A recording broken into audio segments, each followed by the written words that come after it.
আমাদের নেত্রকোনা বর্তমানে একটা ভাইরাল জায়গা আছে বাইপাস। ফেসবুকে ঢুকলে শুধু বাইপাসের ভিডিও দেখা যায়, তাই আমি আর জয় ভাই চলে গেলাম বিকালে বাইপাসে ঘোরাঘুরি করার জন্য।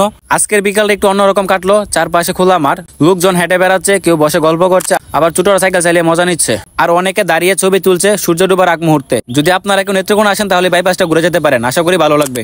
আজকের বিকালটা আসলে অন্যরকম ছিল, চুপচাপ বাসায় বসে থাকতে ইচ্ছা করতেছিল না, তাই বের হয়ে গেলাম, সুদা চলে গেলাম নেত্রকোনা নতুন বাইপাসে। মানুষজনের বিকেল কাটানো সুন্দর একটা স্পট হয়ে উঠেছে এই জায়গাটা অনেক ওপেন, বাতাস ভালো, আকাশটা খোলামেলা লাগে। আমি আসলে চুপচাপ দাঁড়িয়ে একটু আকাশ দেখতেছিলাম, রোদের রংটা অন্যরকম লাগতেছিল।